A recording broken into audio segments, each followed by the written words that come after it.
Welcome back to the Fill Me In podcast, where we dive deeper into the world of aesthetics. I'm Injector Jon. And I'm aesthetic nurse Nicole. And welcome back, guys. We missed you. We had a little hiatus during the holidays, but we're back and we're here to talk about the basically Botox and filler, Sculptra, regenerative medicine, the beginner's guide to all of this, both for the patients and the injectors' point of view. Yeah, I feel like we get a lot of DMs and questions, even patients coming in, especially if they've never done anything before, Right. Kind of asking, well, I don't really even know where to get started. So I felt like a guide would, a podcast episode about basically creating a beginner's guide to all of this would be fun. Well, and it's a new year. So, new year, new yes. you, new face. So let's get the ball rolling. It's a good time to start.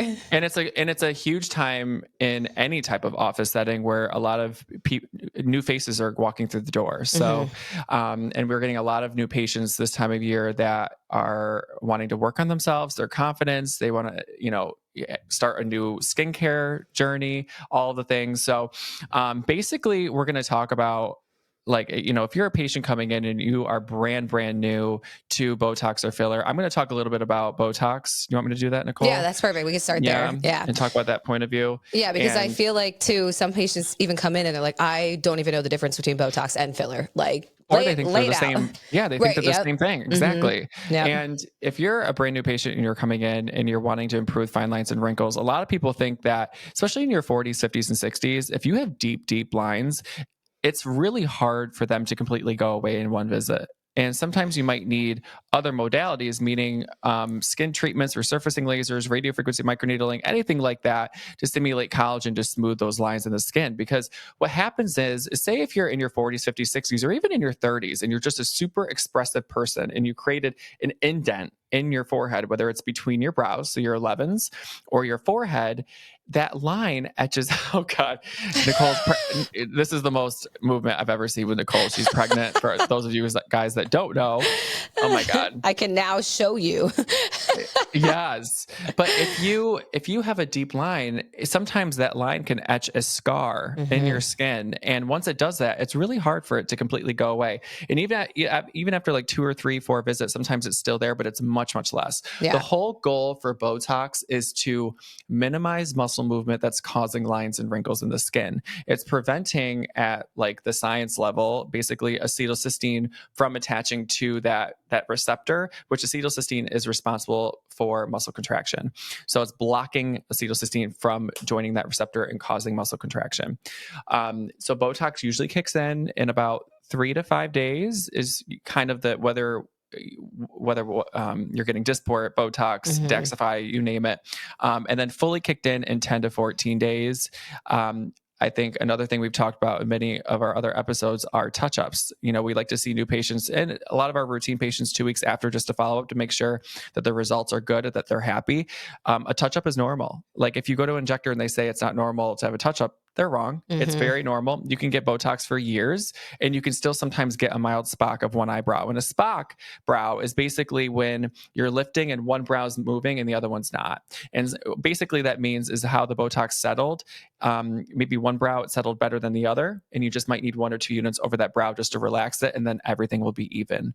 Right. And that can happen really anytime. Any treatment can be different. Oh my God, yeah.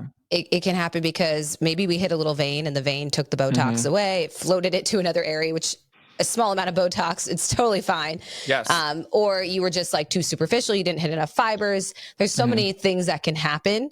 Or even a bruise. Sometimes you bruise real bad and it just kind of, floats away. So, or sometimes Botox, we're injecting under the skin. Sometimes we can actually enter a little vein or a capillary, and then the Botox goes into that vein or capillary. Yep. So that's another reason too. Gets carried away. It does. Yeah. I think another major question with Botox is like, well, how do I know that I should start to become like making sure that I'm being preventative?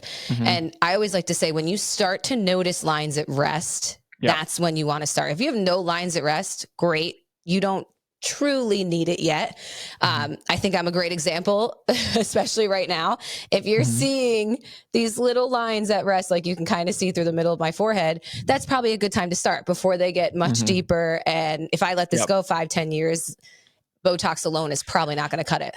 And remember, guys, it's easier to prevent than it is to correct. And that's why we say, and you're seeing a huge trend of people coming in younger to get these treatments done, so that way they can prevent themselves from getting deeper lines and wrinkles. Right. And you're actually going to save money in the long run if you start earlier, because if you start later, then you're going to have to depend on other advanced skin treatments to help break up the scar tissue, which is from that line and wrinkle that's been caused, and to promote collagen production to smooth it. You're going to have to do other modalities to help try to smooth your lines and wrinkles. Right. And I think too, a question we get all the time is like, how do I know my dosage, what's too much, what's too little? So I think a good thing to go over right now with all of you, patient or provider, is that the FDA approved dose for 3 months is actually 64 units for all 3 areas. I feel like a lot of providers don't do that amount. And on certain patients, I don't either. It really depends on your anatomy. But 64 units is the researched amount that got to 3 months. So if you're doing under 64 units, probably by that 2.5 months, you are going to have some movement in certain areas. Some of us have smaller foreheads, and there's just no way we could tolerate the 20 units that's approved in that area. So you might unfortunately have movement there first, but between the brows and around the eyes, you don't. And it's kind of finding what works for you. Yeah. It's very individual. You're not going to get the same amount of units that your best friend, sister, mother, have. It's going to vary person to person. It's also going to vary how many units you get based on your goals. Like if you're someone who is in their 40s, 50s, 60s, 70s, 80s coming in and you're saying that you feel like your eyes look tired or you're feeling hooded and you want your eyes to look more open, that's another conversation, and I guess that's where we kind of get into the muscle movement, what the muscles do. The forehead is a lifting muscle, right? The glabella, which is between the brows, it's a depressor muscle. It goes downward. And then the muscle that's around the eyes, the orbicularis oculi muscle, goes inward, downward and inward, right? So when you put Botox into those muscles, the muscle is going to do the opposite thing. So the forehead is a lifting muscle. We put Botox in the forehead, it's going to relax it. It's not going to lift anymore, right? And then the glabella, which is between the eyebrows, if we put Botox there, hopefully you'll get just a little bit of a medial brow lift, okay? And then Botox around the eyes here will help to actually keep the eyebrow arch the way it is at rest, and hopefully even open it up maybe just a little bit to get a really good eyebrow lift. And we hear this all the time with patients coming in. I want an eyebrow lift. I want an eyebrow lift. I was just going to say, I hate TikTok and Instagram for this because there's no such thing as like an incredible Botox brow lift. No, it just doesn't happen. It doesn't happen. We can try our best, but it's not surgery, and getting a surgical brow lift and things like that. But basically to get a good brow lift, you have to treat the glabella with the FDA approved dose. I like to do 20 units. And then I like to treat the crow's feet or the upper part of the lateral canthal area as well. And basically what that's doing is just going to help to open up the eye. If you treat the forehead and give a normal good dose, right, of like 10 to 20 units in the forehead, you're not going to get a good eyebrow lift. Right, Nicole? I mean, it's impossible. And there's different things that you can do. There's a lot of people that want to come in and they're like, I want an eyebrow lift, but I want the lines and wrinkles in my forehead gone too. That's another conversation. I can make you frozen, right? But in order to get rid of the lines in your forehead, I got to make you have minimal movement, which might mean you don't get a good brow lift. Right. Or you can kind of try to train the muscles by only treating that medial portion of the forehead, but they spock. They spock, yeah. Some patients don't mind spocking. They prefer spocking. But it definitely, again, depends on your anatomy, because if you have the anatomy that can handle a spock, fine. Some people spock and it looks wild. It looks wild. Yeah. Like it doesn't look right. You look surprised all the time. So you have to be really careful. It's kind of a jump scare sometimes. Exactly. Or patients that go to their neurologist, and they're getting their migraine Botox. Great. Good for you. But sometimes they come in and I'm like, oh, what happened? What happened? Their eyebrows are way up here. And I'm like, whoa. Yeah. And again, because they're not doing it for any kind of aesthetic treatment, they're targeting like nerve branches and things like that. Pain. So that's why you're not getting that aesthetic look. And that's why you come to us to kind of, work with your neurologist and then also make sure that you have that appearance and you're not spocking. I would 100%. Say for any injectors listening, like you said, if you want to try to get a brow lift, that's always what I tell my patients is let's start in between the eyebrows at the glabella and then do the crow's feet and leave the forehead. Let's see how much lift we get with that. And then from there, we can add in the forehead, maybe if I feel like you can tolerate it. So always that 2-week follow-up. And you have to be careful with the glabella injections. If you're following, so for our listeners that watch, I'm going to also explain, but yeah. So if you're following the skin, you could end up way too high and into the frontalis, and that which can cause the drop medial brow. Exactly. And that's how you get people that angry bird. Even if you're not going too high, it could also be spread of product. So there are certain patients that I may use a 1-to-1 dilution in the glabella region instead of a 2-to-1 or 2.5. To be completely honest, I do 2-to-1 on almost everyone, but I keep my injections right at the hair of the eyebrow. So even though it might look like you want to be up here, you really want to be right where that hair starts at the brow, and even, and you never want to be anywhere near the arch, but even low here and superficial. And the corrugator, which we're talking about with the glabella here, okay? Like the medial part of the brow, that's the corrugator muscle, okay? And honestly, the corrugator muscle is literally right in the hairy part of the brow. Like when we've done cadaver labs, Nicole, right? Yes, like it's right into the medial brow. And some people go, oh my God, that's too low. It's really not, you know? And I know you use a 2-to-1 reconstitution. In the 11s, I use a 1-to-1. It's just everybody's different. I think for men, there's times just because their muscles are so strong, I'll switch to a 2-to-1 just because I want it to diffuse a little bit more. Exactly. Make sure I'm covering everything. But otherwise, in the forehead, I'm using a 2-to-1, and then around the eyes and most everywhere else, I'm using a 2-to-1. But yes, the other thing with the newbie injectors out there too, when you're treating the glabella, sometimes that lateral canthal injection here. What was it? Sebastian Cotofana that just came out and said that you have a less likely of a chance of ptosis if you inject basically towards what is it, medially? If you inject medially, right, in the lateral canthal, it's hard to explain sometimes. I know. But basically in the medial corrugator here, your first injection, you're going to inject 90 degrees right to bone there pretty much, because that's where the muscle attaches, nice and deep. And then I usually, instead of going 90 degrees, I'll face the needle towards the nose. And then I'll do it very superficial, and I'll do like 3, maybe 4 units there. But if you basically turn your needle towards the nose, doing it this way, there's a less chance of that Botox leaking down into the supraorbital space and into that muscle there that's going to cause ptosis. That's what I was trying to lead to talk to. No, that was great. Nicole. No, because the foramen is right in that. It was a long-winded explanation. I was acting like Dorit right now from the Beverly Hills. No, that was good. But yeah, your foramen is in this area, and if you're going directly in and you're too deep, it can the thought process behind it is it can enter the foramen, and that's how it gets down into that levator muscle of the eyelid and causes the ptosis. So you want to make sure that I guess the needle would be parallel next to the skin, and you're going in medially towards the nose and superficial for that last injection. You're very superficial. Like sometimes you want to see that white bleb there in the lateral. In the lateral corrugator. Yes.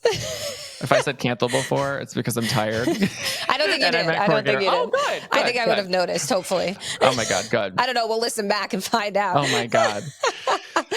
But yes. Hey guys, just popping in to remind you to like, subscribe, and hit the bell for notifications. Also, don't forget to follow us on Instagram, Injector Jon and Aesthetic Nurse Nicole. Thank you so much for watching. And if you have any questions, leave it in the comment section. Yeah, Botox, there's so much that goes into it, and that's only the upper face. So the upper face is the only not actually the only thing anymore, but it was the first FDA approved areas. Now we have the platysmal bands of the neck too. So that's going to be on label. And we also do have some off label uses in the chin and kind of DAO. So like your pre-jowl area, the masseter muscles. So it can be great for people with TMJ, or if when you bite, you're very wide, we can kind of slim the face that way by treating the masseter muscles. So there's so many uses. There's so many uses. And just to add to your point of the masseters, I mean, it's life changing for patients. Like I have patients that can barely open their mouth to eat a sandwich. Yep. And they've come in, treated them with master Botox, and they can now open their mouth fully and enjoy a meal. Like, I mean, that's improving patients' quality of life. I just had a patient actually come in which is pretty amazing, Nicole. Like, he came in and he had laryngeal cancer, and he was in remission. It ended up coming back. They had to do chemo and then also radiation. Well, the radiation caused some fibrotic tissue that was around his mandible and like around his masseter or TMJ joint area. And he could only open his mouth just a sliver. Oh my goodness. And so he was eating soup and like smoothies, and he said he could barely even do that. Right. And his doctor actually recommended that he try master Botox to try to basically loosen up the joint maybe, or loosen up the muscle or relax it so that way it can maybe open a little bit. He went from opening his mouth maybe, I would say 5 centimeters to then maybe 40, 50 centimeters. Wow. It was pretty amazing. And I saw him a month later, and he's coming to me now every 6 months. So I love that. It's very transformative. Like Botox isn't just for cosmetic purposes, right. Like for the newbie injector and also the patients watching that have never had anything. It can do a lot of different things. And in injectors, like you need to treat the lower face. Yeah. Like, we are in that era now. Like, Botox isn't just for the upper face. We need to treat the lower face. If someone's coming in and they're feeling saggy, Nicole and I are going to kind of go in depth about the different layers of aging of the face. And one of them is the muscles. Our muscles are nice and tight when we're younger, right? They're keeping our fat pads in place. We're making us look more youthful. As we get older, our muscles start to relax, just like the skin, gravity, right? Yep. We get skin laxity, we lost the collagen, elastin, our muscles start to relax and kind of droop down a little bit, which contribute to the jowling and also just some sagging in the lower face. So treating the muscles in the lower face are going to do the opposite. They're going to lift that area and improve the appearance of the lower face. And if someone is brand new to injectables, to start them out with Botox and doing the upper and lower, that's a great place to start. And then eventually, hopefully you can convert them over to filler, right, to replace some volume loss and to help kind of disguise the jowls and give that more lifted, contoured appearance. Yeah. And if you're going to be treating the lower face, I always suggest having that patient come back at 2 to 3 weeks because it is a subtle change. But when you see the pictures next to each other, you're like, oh my God. Huge. Yeah. Yeah. So definitely treating and then having them come back so that they can genuinely see the change, especially that like 90 or 45-degree angle. They see such a difference in the jawline itself, because that jowl, like I explain it like the platysmal muscle comes up and over almost like a hand sitting right on that jawline. So think about every time you make a certain movement, it's pulling your face down. It's creating that jowl. It's causing that marionette. So if we're able to control that and relax it a little bit, it kind of pops everything up and everything looks straighter and smoother. But it is going to be a subtle change. Again, these are not surgical procedures. No. But if you do it young enough and catch it young enough, it makes a big difference. It is like miraculous, I think. Like, I mean, I think people notice if there's any change that's like 30 to 40% better, people will notice it, right? And I know for me, like, yeah, I know, guys, I'm 32 years old. I'm not young, okay? I'm turning 33 in a few weeks. But I noticed though, over this past year, I would say the skin in my neck has changed a little bit. I never wear sunscreen growing up. Like, I always got burnt. I mean, being burnt was in. My mom always, oh my God, my mom was like, oh, you're healthy, you got burnt. I'm like, okay. We'd lather with oil. That's a really messed up response. But anyway, I've noticed more skin laxity in my neck, and I've done collagen inducing treatments like RF microneedling, erbium skin resurfacing and stuff to help, decrease that. But one thing I've never done was doing Botox to my platysma and also doing some microtox to the neck, which is superficial injections of Botox to the neck. And let me tell you, it was like the most, I literally called Nicole and I'm like, I feel snatched. Like, if I didn't feel snatched before, I feel more snatched now. I feel it now. I do. And you can actually feel it. Like, you just feel tighter, and it just looks better. Yeah. And I think too, the Botox, when superficially placed, like the microtox, it definitely does help kind of shrink those pores together a little bit, reduce some oil. So it does tighten up a little bit. 100%. Yeah. Yeah.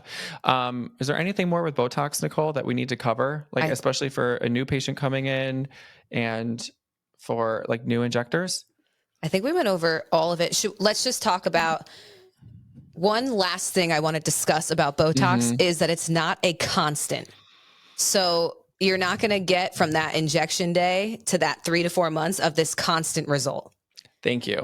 That's what we were missing. Yes. Yes. So basically what she's saying is Botox has a peak and it has depressions, right? So some people think that they're going to be frozen or minimal movement. It's going to be the same thing the entire 3 to 4 months. That's false. So it fully kicks in. You're at your peak at the 2-week mark.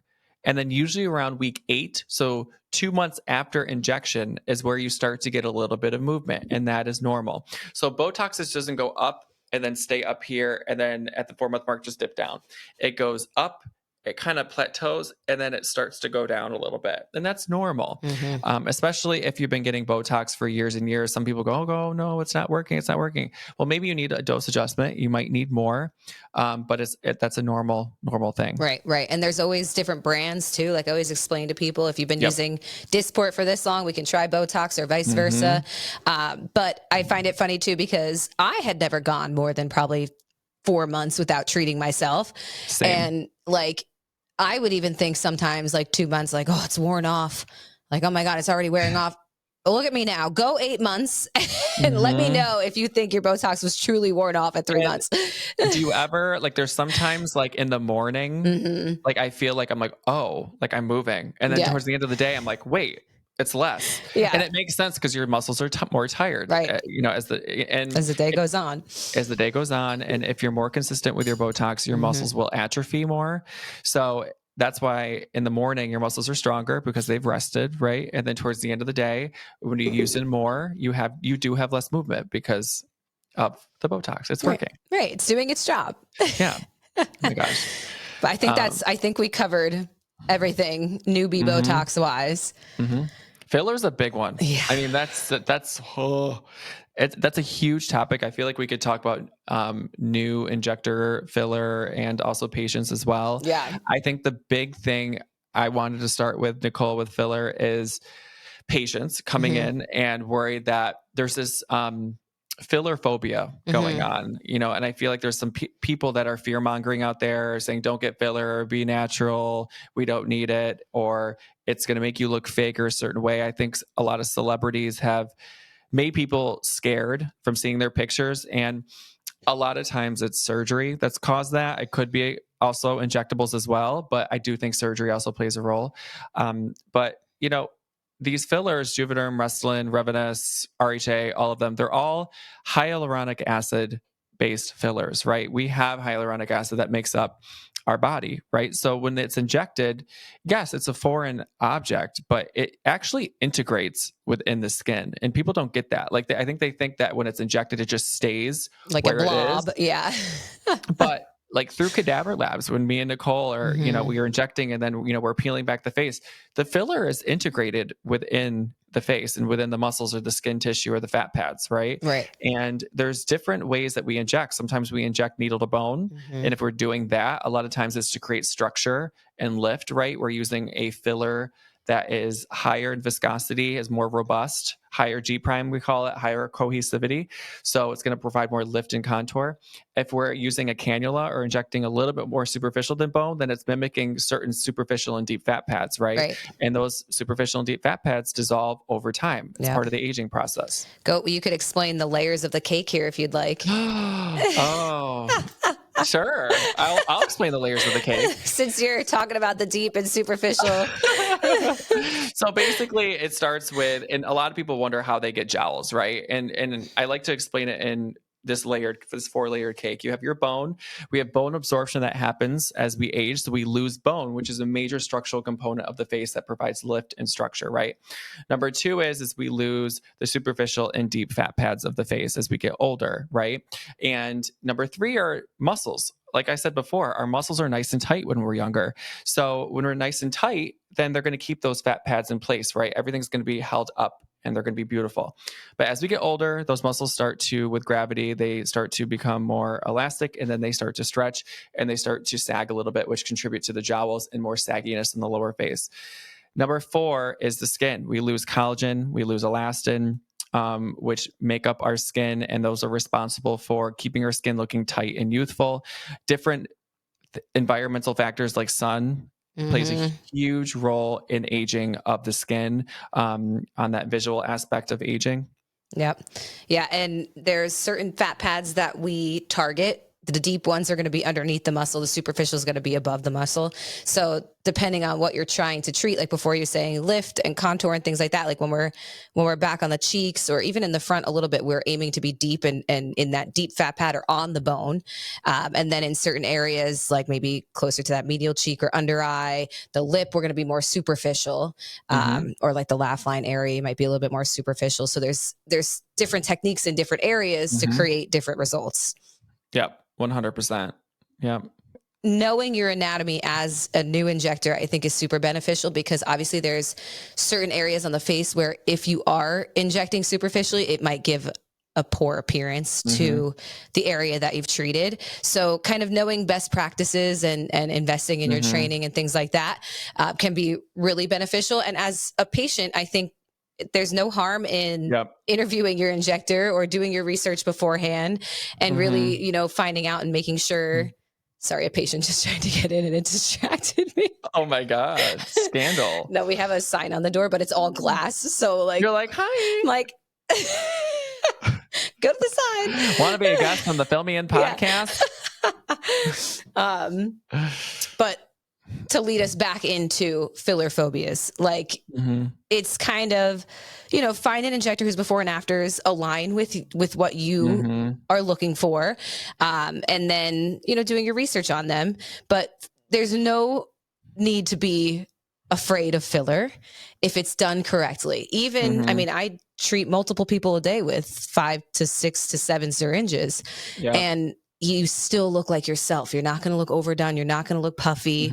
There's a way to do it. And I think especially like some injectors online right now, there is a lot of fear mongering and there is like, oh, you know, you shouldn't be treating this said area when in reality you may need to. You know, and we all need filler. We're losing volume. Exactly. You know? Exactly. Like, I'm sorry. Like, you know, if you want the non-surgical approach to, you know, for anti-aging and for improving jowls or, you know, sagging, like you're going to need filler. Right. And it's just about, like you said, interviewing different injectors or different providers. And if you feel or if you trust them, at the end of your consultation, go with them. Right. Because I know if you're sitting in mine or Nicole's chair, we're never going to make you look fake. The other thing I wanted to say, like, obviously I started injecting almost 6 years ago. And I remember when I first started, I mean, I wanted to know everything. I saw all these people on social media, all these injectors, even like you, Nicole, probably, and I didn't even know you yet. And I'm like, oh my God, she's so good. They're so good. They get it. They're busy, you know, and I wanted to know everything. But at the time, I needed to feel what a syringe felt like in my hand. I needed to feel like what bone felt like, you know, as I was injecting, or if I was using cannula, what it felt like to be in the right plane, or what to do with my non-dominant hand, things like that. I mean, there's so many things with filler, and all I can tell the new injectors listening is to be patient, and you're going to want to rush. I wanted to rush to be the best, but that's going to make you an amazing provider and injector. Okay. And just know that you will get there, and that it's okay when you're first starting to just familiarize with the syringe and, you know, okay, I'm on bone. Okay, great. Maybe you're not in your head thinking of what the underlying anatomy is, or maybe you don't even know what it is yet because there's just so many things to know.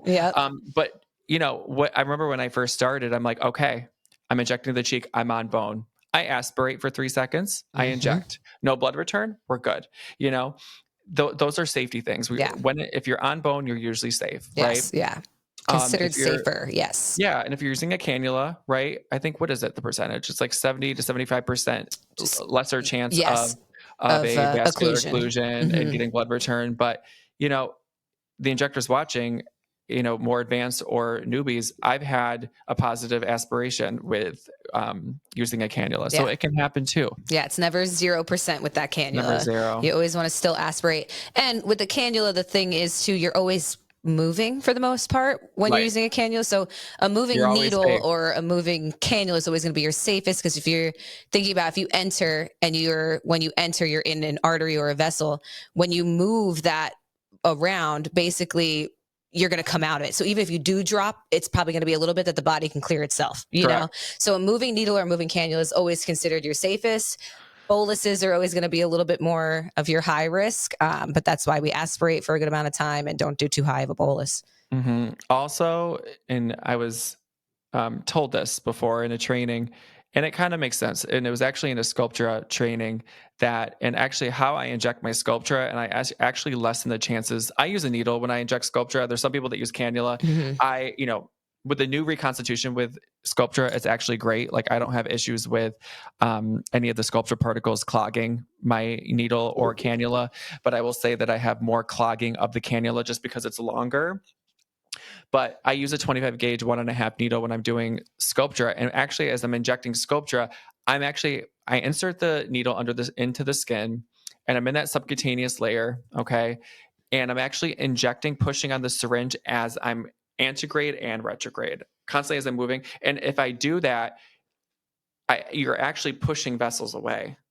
You know what I'm saying? So even like if you're back to your point about injecting filler using a cannula, if you're constantly moving and constantly pushing on that syringe, I think that'll also push some of those vessels or capillaries away, right? So that will hopefully lessen the chance of a vascular occlusion, which by the way, with Sculptra, you will not get a vascular occlusion. There's no worry with that because the particles are so small, and it usually just dissolves and there's no issue. Clears, yeah. Yeah, it usually clears. Yeah. I want to go back, and I don't know if Joey will want to edit this or not, but I want to just show, and he could like put the actual picture in. I want to just show like what 6 syringes looks like. Oh yeah. So for our people, again, that watch on YouTube or Instagram, TikTok, I just want to show a transformation of 6 syringes. So even though like it might be your first time coming in and I quote you 6 to 10 syringes, here's what I think you may need. And you're like, oh my God. Then I pull out my little handy dandy book of before and afters. Yep. But this is someone I just did the other day. It's backwards on here, but obviously this is the before and this is the after, but like still looks just like herself. Oh yeah. But natural. You can see such a difference she just looks so much more rested and youthful and contoured. So it's not like you're changing your whole appearance. You're just supporting and replacing volume that they've lost with time. It's amazing. I know. And filler should never look fake. We're just enhancing your beauty. Yes. I actually want to show, if you're showing yours, there's another one that I want to show. And you said yours is 6 syringes. Yeah. Yeah. So I have this patient that, will show you if you're watching on YouTube. This patient came in, I did 8 syringes on her. About 3 or 4 months later, we did another 9 syringes on her. Okay. She had a very thin face. She needed volume support. We've done Sculptra. She's now doing RF microneedling to address her skin, but it's been a journey. But she's one of my favorite transformations. And here she is. Here, I'll kind of move this up a little bit. Oh my God. Amazing. So obviously this is her before and this is her after. And such a difference in the jawline, the jowl, the under eye. Like that's what people forget too, that lid cheek junction. Like, oh my God, it's beautiful. Nicole, I didn't even treat her under eye. But you treated her cheeks and it helped. And it helped, right? And it's because, and am I right? Like in this, just to explain to our audience, if you're treating the mid-face and treating the anterior medial cheek or even just the structures around it, the ligaments of the under eye will then be supported, because what's happening is as we age, and sometimes it's genetic. Some people are born with hollowing. They have a genetic predisposition, but also the aging process, just losing your superficial and deep fat pads in the area, then the ligaments kind of flatten and then it accentuates that hollowing under the eye. Exactly. Yep. So even a lot of people aren't true under eye candidates. And if we do it, it can make it worse. And if we're saying no to you, there's a reason we're saying no to you, but we can treat your cheek and we can treat right below those ligaments to help support that area and pick everything up. And it does help prevent further aging down the line too. So it does make a difference for sure. We should talk about lip filler, Nicole, because I feel like one of our main audiences is new injectors, and new injectors are doing Botox and lip filler all day, every day. Yeah. Right. Yeah. And it's kind of where everyone starts, is that Botox and lips. Yeah. And let me tell you, lips are hard. They are not easy. They're not easy. I remember when I first started, I'm like, okay, there's no structural support. You're not injecting to bone. You're trying to make sure you're in that superficial plane. And you're contouring, you're shaping. It's a lot. Like, this was a few months. Actually, it was last year when I was training my injector. Her name's Alicia at my office. She's an RN, and she's incredible, by the way. Oh, thank you. She's amazing. She's grown so much. And I was training her on lips, and like I almost like re-educated myself on lips. And I remember in the beginning, I was like, oh, they're so hard. Then I thought good at them. And then you get so confident, you're like, oh my God, they're like easy. Like once you've had a few outcomes, you get a lot of confidence, right? Yep. And then people coming in, and you're starting to get known as the lip person, right? In the area, like you, Nicole, you were like the I lip was the queen lip in your queen. area, Yep. and then, of course, sometimes, you get complacent. And then and I wasn't complacent, but just retraining with Alicia made me almost like, wow, Yep. the way we inject lips are way different than we did 6 years ago. So And different. The products, some of the products are even different. Some of those products we could still use, but you just have to depend on the type of lip that you have. Exactly. But anyway, pretty cool. I think the reason lips become such a big thing right off the bat is because the anatomy is a little bit more simple in a way. The problem is it's a high activity area. So the way that you inject also really matters. You obviously don't want to be too deep. If you get any product in muscle, they're going to look terrible. Right. But I think newer injectors have an easier job of kind of stabilizing their hands in that area. Right. Whereas like doing cheeks or jawline or chin, it's a little bit more different because they're not laid back. You can't use their face to rest on. Like you have to really figure yourself out there. So I feel like that's why lips is where everyone kind of starts and then builds from there. But definitely, definitely. It's funny. You just go ahead. Also, doing 3 cadavers this year, I realized how close the supra and infralabial arteries are to the vermilion border. Yes. Now, everyone's different. There's some that are, it's a little bit above, so you're fine. But let me tell you, I think 2 out of the 3 cadavers, the superior and inferior labial arteries were literally right in the vermilion border, and if not like within the lip. And I left there and I'm like, oh my God, I am literally right there. Right by the oral commissure, I am always aspirating. And I will tell you, I aspirate more now in the lip than I ever did before. Really? Yeah. I do. I mean, in certain areas I don't. Yeah. But definitely when I'm down towards the oral commissure here, I'm always just I want to sleep at night. Yeah. I always aspirate in the oral commissure. In the lip, I don't at all, but I always examine the lip to make sure that I can't visibly see any pulsations or cap refill. Yep, exactly. Yeah. And I think also too, I mean, it's scary. Like sometimes you'll get a bruise and it looks like a vascular occlusion or you don't know what it is. Obviously go with your gut. Right. If your gut is telling you to do something, just Hylenex it, dissolve it, start fresh. I mean, like I said, you want to sleep at night. But there is a difference. If you have a vascular occlusion, it'll turn dusky. It's a different color. That's what I tell people in trainings. They're like, well, how do you know? I'm like, you will know. You'll know. It's different. You will know. A bruise has that like warm purple center, and then it might have like a white hue around it. But if you have a true occlusion, you will know. The skin looks very dusky. It looks mottled, and you can tell like right off the bat. Like I'll never forget when I got an occlusion after doing voluma in the cheek, and then I did skin weave on top of it, and I got a little occlusion like right where the transverse. I'm guessing it was the transverse. Talk about this? Was this like a little bit of compression though? Yes, too? And it cleared itself. I just did aspirin warm compress. And it was fine, but like you're injecting and you're like, oh, that doesn't look good. Right. You can tell. You can tell. And again, that's never to scare anybody, especially our patients that listen. No. It's that these things happen. A lot of the time your body can clear it on its own, even if it's not caught. But if it's severe enough where it would require some form of approach, you're going to see it. And injectors, I would always keep at least 12 vials of Hylenex in your office at all times. Yes. Okay.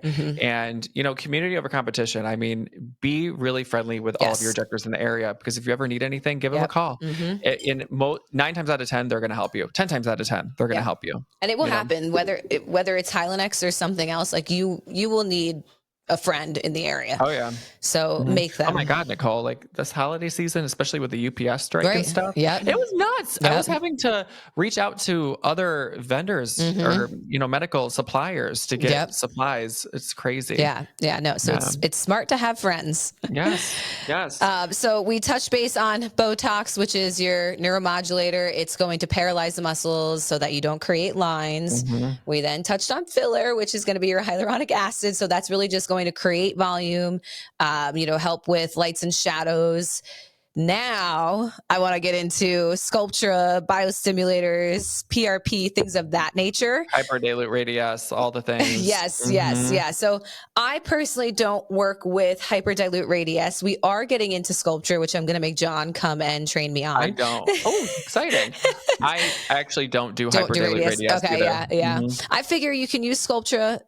It's all very similar, and then you're not having to dilute it on your own. I mean, don't take my word for that. The radius may have its own perks, but right. I just prefer the ease of one product. Well, from what I've heard from patients, right, Sculptra, right, it doesn't kick in right away. It takes at least 2 to 3 weeks to start kicking in, and it maximizes in 3 months. Hyperdilute radius is basically, I think the reason why some providers like it more is it gives patients a little bit more of an immediate satisfaction. Right. Okay. But then it also has that collagen stimulation as well. So then you're going to see more after that. Right. Radius is a filler, just for the listeners or patients that may not know, or even newer injectors that may not know. Radius is a filler. So it has a hyaluronic component, but it also has a calcium component. So it's not technically fully dissolvable. It does have its own antidote. It is a bitch. It's a bitch to dissolve. Yeah. It really is. And I've had some patients that have had hyperdilute radius and some with Sculptra, I'm going to say both, that have developed a little bit of nodules within the skin, whether it's their neck or their area. I've seen more, though, with hyperdilute radius, and that's why I don't carry it. Yeah. I am not negating it. If you do it, great. There's some people that have no issues with it. You have it down. The post-care is perfect. Great. I just, for myself, I much rather Sculptra for my office. Yeah. And basically what Sculptra is, for those of you that don't know what it is, whether you're a patient or an injector, it's a biostimulator. So it's poly-L-lactic acid is the generic name. It was actually made, I believe, in the late 80s, early 90s for patients with lipodystrophy or like AIDS patients that were very gaunt. And basically it's a powder, and it's reconstituted with sterile water.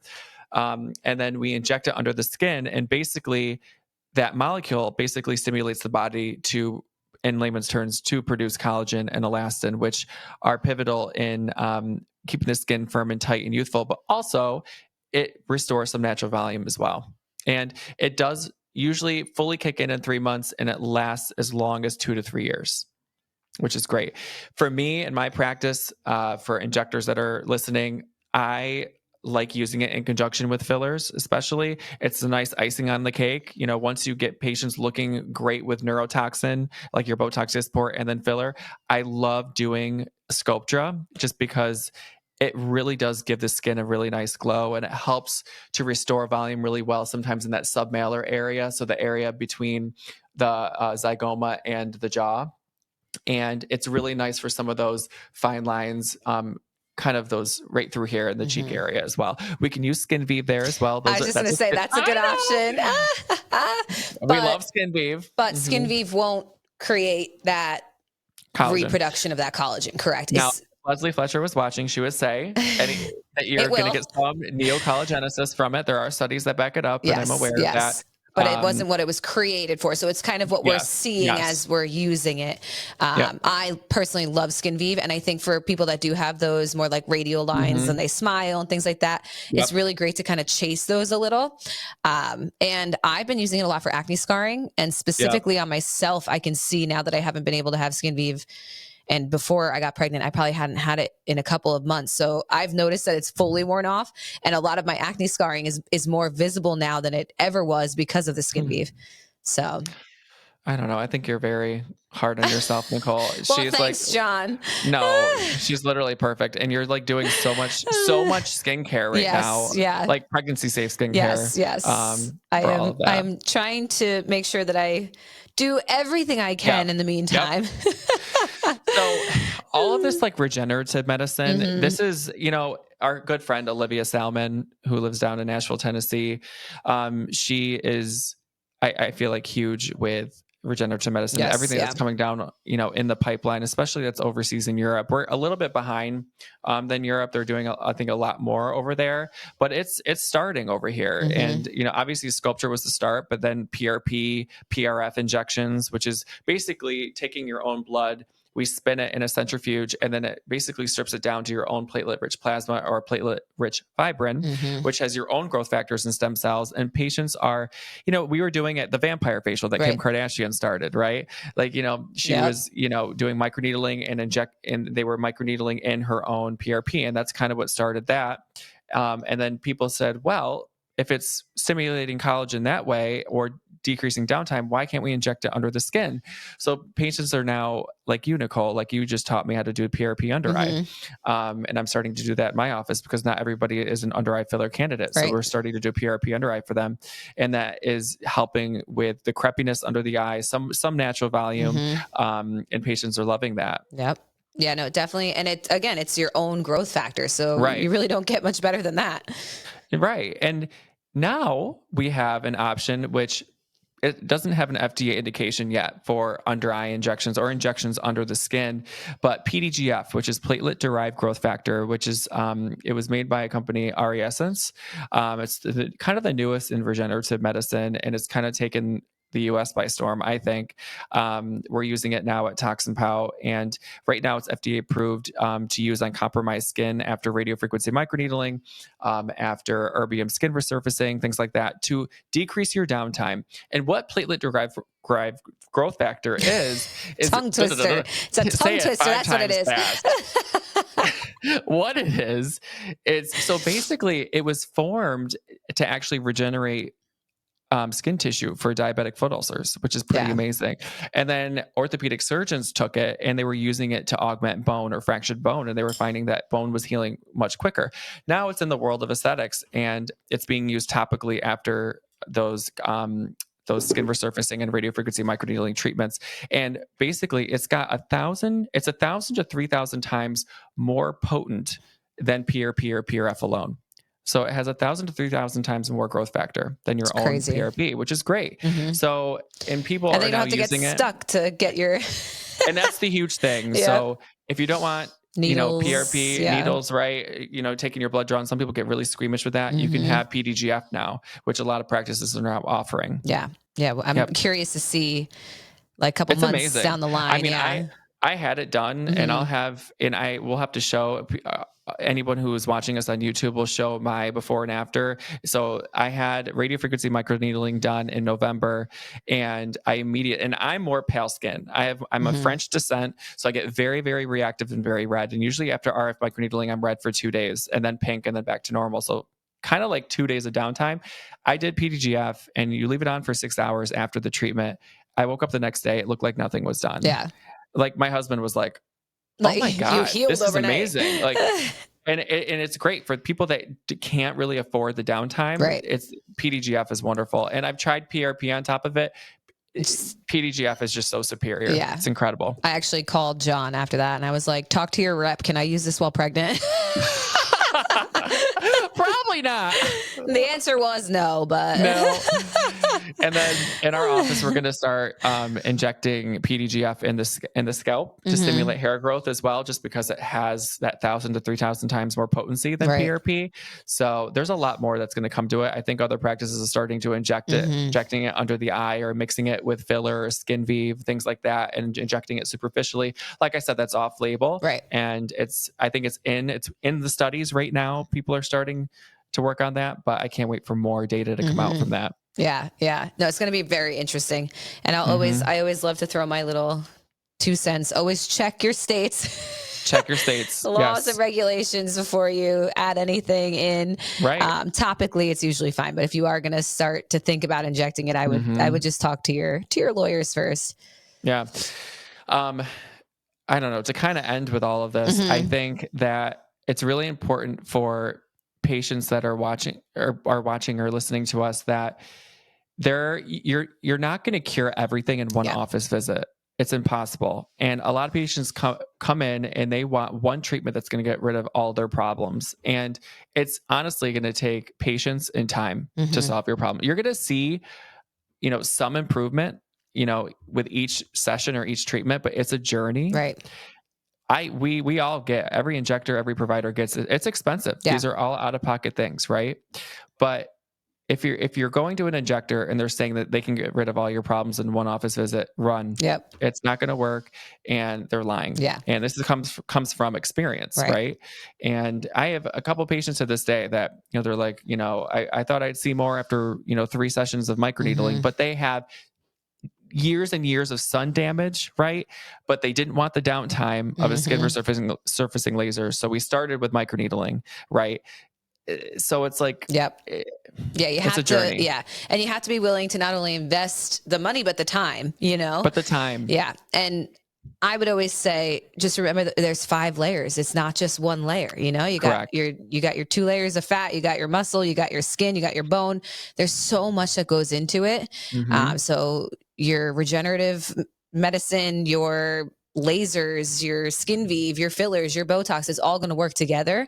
And not to mention a little teaser for our next episode, but focusing on your holistic wellness. So, really your hormones, any kind of aging, checking your blood work, eating healthy, making sure you're hydrated. There's so much that goes into it. So much. I agree. Oh my God. Well, this was a really fun episode. Yeah. I feel like we went over everything, and I hope we explained it. I hope we explained it well. Yeah, we wanted to kind of explain it in layman's terms, so that way anybody who has never heard of these terms or anything would understand it. And if there's ever any topic for any of our viewers that are listening that you want us to talk about, just shoot the Filming In podcast a DM on Instagram, and just let us know what you guys want us to talk about. And also find us on Instagram and shoot us a DM. Eventually we'll respond, and because we're always looking for new topics. Yes, always. And if you liked this one, I think you would love our Mythbusters one. That's oh my God, a couple episodes back. So if you're just kind of starting out or just learning as a patient or a provider, the Mythbusters is a really good one too. Well, thank you guys for tuning into this week's episode of the Filming In podcast. I'm Injector Jon. And I'm Aesthetic Nurse Nicole. Until next time. Bye, guys. Bye. Love you.